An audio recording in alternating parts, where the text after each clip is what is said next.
প্রথমত বৃত্তি পরীক্ষা হলো শিক্ষার্থীদের এবং পরিবারদের উৎসাহিত করবার জন্য পাঠ্যক্রমের প্রতি।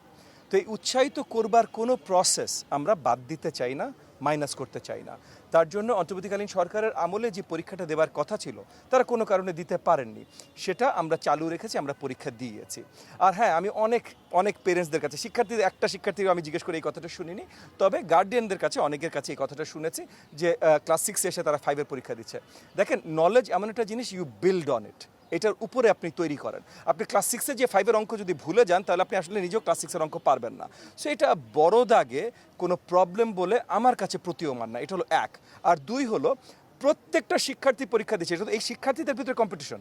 তাহলে এই প্রবলেমটা সবাই ফেস করেছে, তাহলে সবাই যদি ফেস করে তাহলে সেটাও একটা ইকুয়াল গ্রাউন্ড তৈরি করে ফেলে।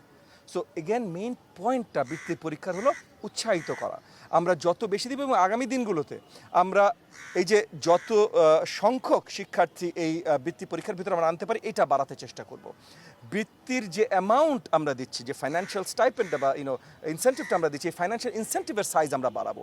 আমরা চাই শিক্ষার্থীদের পরিবারদের উৎসাহিত করতে, তারা যেন ক্লাসরুমে আসে, তারা যেন শিক্ষাক্রমের সাথে থাকে। এটার জন্য সব যা করণীয় আমরা সব কিছু করতে চেষ্টা করব।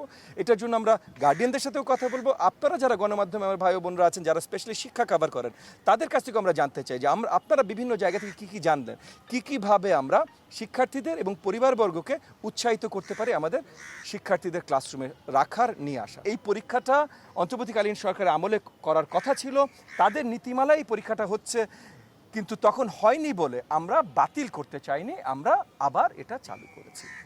আমাদের নীতিমালায় যেটা হবে, সেখানে আমরা সবচেয়ে বেশি ইকুইটেবল মিনস আপনার ফলো করে আমরা পরীক্ষা নিতে চেষ্টা করব।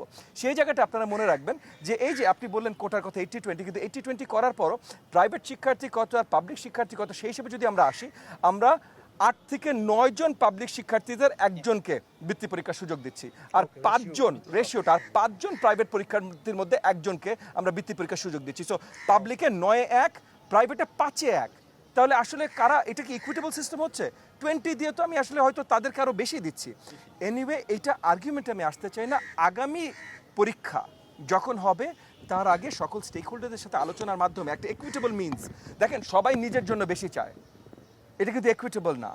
তবে যেটা সবচেয়ে ইকুইটেবল, সবার সাথে আলোচনার মাধ্যমে এই ইকুইটেবল স্ট্যান্ডার্ডটা তৈরি করে তারপর আমরা পরীক্ষাটা নেব।